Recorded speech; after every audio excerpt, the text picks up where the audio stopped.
Assalamualaikum warahmatullahi wabarakatuh. Apa kabar teman-teman mahasiswa STIG Surakarta? Nah, bertemu lagi dengan saya Alvis di mata kuliah Akuntansi Manajemen. Kita akan membahas mengenai materi terakhir untuk semester ini, yaitu materi ke-13 tentang Lean Accounting, Target Costing, dan Balance Scorecard.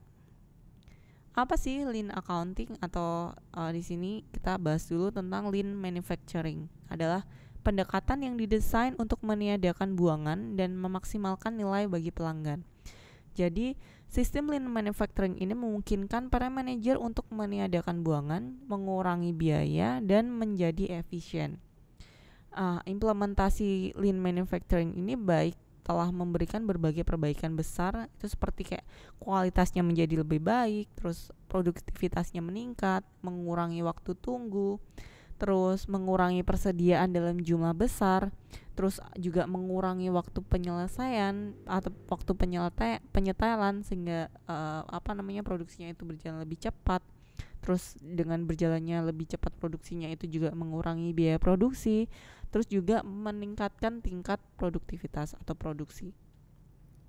Nah, prinsip Lean Manufacturing ini ada menspesifikasikan nilai produk itu secara tepat, kemudian mengidentifikasi arus nilai untuk tiap produksi, terus menciptakan arus nilai tanpa gangguan, dan memungkinkan pelanggan menciptakan nilai dari produsen.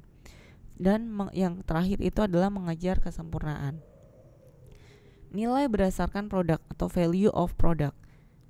Di sini nilai yang berkaitan dengan produk tertentu dan fitur produk tertentu. Menambah nilai dan fungsi yang tidak diinginkan pelanggan itu adalah penyanyian waktu dan sumber daya. Sehingga untuk menilai nilai itu adalah proses yang berorientasi eksternal dan tidak dapat dilakukan secara internal. Kita harus tahu dulu nih maunya pelanggan seperti apa. Apa sih nilai yang produk yang diinginkan pelanggan gitu. Daripada kita membuat produk yang sesuai dengan yang produsen inginkan, misalkan kita sebagai produsen itu, tapi setelah sampai di konsumen itu banyak nilai-nilai yang nggak dibutuhkan sama konsumen, sehingga di sini tadi kayak penyanyian waktu dan sumber daya. Hanya fitur yang bernilai tambah yang seharusnya itu dihasilkan, sehingga aktivitas yang tidak bernilai tambah itu harus ditiadakan. Di sini ada arus nilai. Jadi aktivitas di dalam arus nilai ini adalah arus nilai bernilai tambah atau tidak bernilai tambah. Nah, aktivitas yang tidak bernilai tambah ini adalah sumber buangan. Nah, arus nilai di Lean Manufacturing ini mengurangi waktu tunggu dan perpindahan secara dramatis dan memungkinkan produksi batch kecil atau volume rendah itu untuk berbagai produksi yang berbeda atau bervariasi. Dengan cara itu pengurangan waktu penyetelan atau perubahan dan menggunakan sel produksi atau cellular manufacturing. Nah, di sini ada juga sistemnya itu namanya demand pool. Untuk tujuan Lean Manufacturing itu meniadakan buangan dengan menghasilkan produk hanya jika dibutuhkan melalui proses produksi. Jadi tiap operasi itu hanya menghasilkan apa yang dibutuhkan untuk memenuhi permintaan dari operasi sebelumnya. Tidak ada produksi yang dilakukan sampai ada tanda dari proses sebelumnya itu menunjukkan kebutuhannya itu untuk memproduksi. Buangan atau waste, jadi ada segala sesuatu yang tidak memiliki nilai bagi pelanggan. Jadi ada 8 sumber yang umumnya itu dianggap sebagai bentuk atau sumber buangan, yaitu produk cacat, kemudian produk berlebih, barang yang tidak dibutuhkan, persediaan barang yang menunggu diproses atau digunakan, terus pemrosesan yang tidak dibutuhkan, kayak perpindahan waktu karyawan yang tidak perlu, ada transportasi barang yang tidak perlu, kemudian waktu tunggu, desain barang atau jasa yang tidak memenuhi kebutuhan pelanggan. Nah, Lean Accounting di sini adalah merupakan pendekatan yang dirancang untuk mendukung dan mendorong penerapan Lean Manufacturing tersebut. Arus nilai kasnya ini terfokus di mana sistem perhitungan biaya ini menggunakan tiga metode untuk membebankan berbagai biaya ke tiap produk. Ada direct tracing, driver tracing, dan allocation. Nah, sistem yang paling akurat yang digunakan ini adalah direct tracing. Ini kita udah pernah bahas juga sih di konsep biaya. Jadi di lingkungan lean manufacturing ini, biaya overhead yang dulu dibebankan pada berbagai produk dengan menggunakan direct tracing dan allocation, saat ini itu menggunakan direct tracing ke produk tersebut. Dengan multi produk, biaya produk untuk berbagai arus nilai ini dihitung dengan biaya rata-rata sesungguhnya.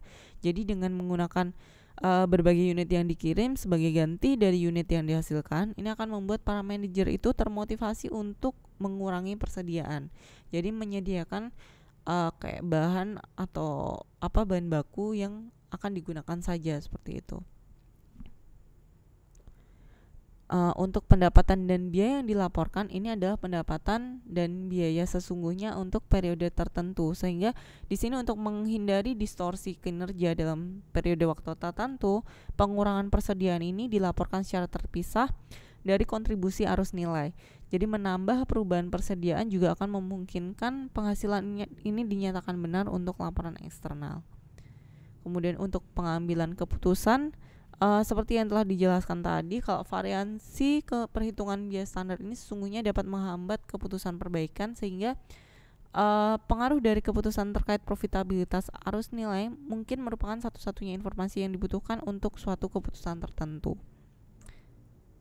Untuk pengukuran kinerja, sistem akuntansi lean ini menggunakan box scorecard yang membandingkan matriks operasional, kapasitas, dan keuangan berbagai kinerja minggu sebelumnya dan tingkat yang diinginkan di masa yang akan datang. Untuk mengukur operasionalnya itu menggunakan unit yang dijual per orang untuk ukuran produktivitas parsial tenaga kerja, sehingga itu menjadi ukuran efisiensi tenaga kerja. Lalu untuk manajemen biaya siklus hidup, di mana siklus hidup produk itu kan waktu di mana produk itu hidup dari pengonsepan hingga tak terpakai. Nah, jadi biaya siklus hidup ini adalah segala biaya yang berhubungan dari produk untuk keseluruhan siklus hidupnya, dari mulai pengembangan, produksi, dukungan logistik, sampai ke pelanggan, sampai produk itu tidak terpakai. Nah, target costing di sini atau biaya penetapan biaya target. Di sini adalah perbedaan antara harga penjualan yang dibutuhkan untuk menangkap pangsa pasar yang telah ditentukan terlebih dahulu dan laba per unit yang diinginkan. Jadi harga penjualan ini mencerminkan spesifikasi produk atau fungsi yang dinilai oleh pelanggan. Model penghitungan biaya target di sini tujuan pangsa pasarnya dulu tadi, lalu fungsi produknya apa, harga targetnya berapa, kemudian turun jadi laba target. Lalu dari laba setelah harga dikurangi laba itu ada biaya. Nah, biaya targetnya ini baru kita akan desainnya ini seperti apa sih biar biaya targetnya itu terpenuhi, kemudian baru produksi produk tersebut. Lalu ada balance scorecard atau konsep dasar. Di sini biasanya digunakan untuk penilaian kinerja. Nah, dibagi menjadi empat komponen, yaitu keuangan, pelanggan, proses bisnis internal, dan pembelajaran dan pertumbuhan. Untuk keuangan di sini semua yang berkaitan dengan konsekuensi ekonomi tindakan yang diambil dari 3 perspektif lainnya. Terus yang untuk pelanggan di sini perspektif pelanggan yaitu segmen pasar dan pelanggan di mana unit bisnis itu akan bersaing. Kemudian untuk proses bisnis internal, ini adalah proses internal yang diperlukan untuk memberikan nilai kepada pelanggan dan pemiliknya. Sedangkan untuk pembelajaran dan pertumbuhan atau infrastruktur, di sini adalah kemampuan untuk yang diperlukan organisasi untuk memperoleh pertumbuhan jangka panjang dan perbaikan. Di sini ada penerjemahan strateginya. Dari visi dan strategi perusahaan itu dijabarkan menjadi 4 perspektif itu. Ada finansial, customer, proses, dan infrastruktur. Kemudian tujuannya apa, diukur, targetnya apa. Nah, terus inisiasinya itu apa. Peranan ukuran kinerja di sini diturunkan tadi dari visi, strategi, dan tujuan perusahaan. Terus ukuran-ukuran ini harus diseimbangkan antara tadi ada ukuran lag, ukuran lead atau penggerak kinerjanya, ukuran objektif, ukuran subjektif, ukuran keuangan, non-keuangan, eksternal maupun internal.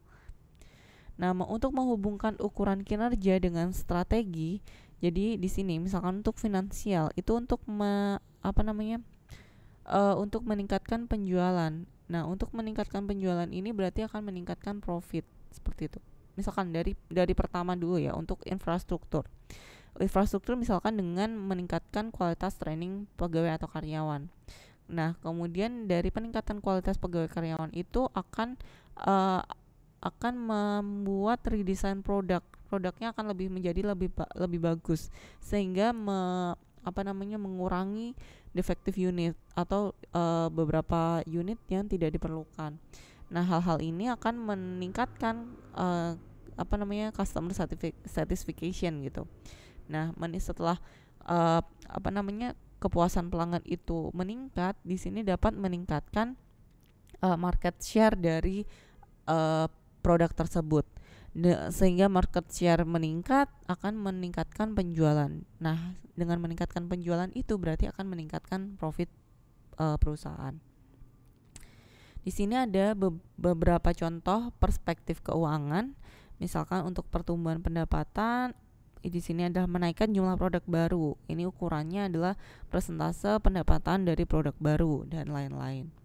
Kemudian untuk perspektif pelanggan, di sini misalkan meningkatkan pangsa pasar. Tadi ukurannya berarti apa? Persentase pasar atau persentase pangsa pasar yang sudah dicakup oleh produk tersebut, seperti itu.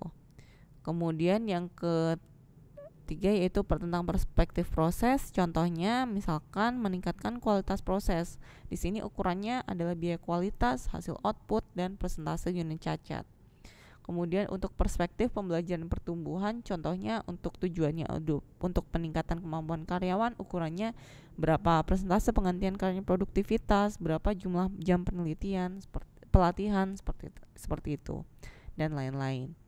Nah, demikian untuk materi terakhir untuk lean accounting, target costing, dan balance scorecard.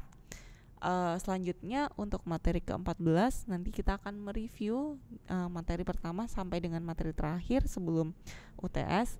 Nah, demikian teman-teman yang bisa saya sampaikan pada materi ke-13 kali ini. Terima kasih atas perhatiannya dan wassalamualaikum warahmatullahi wabarakatuh.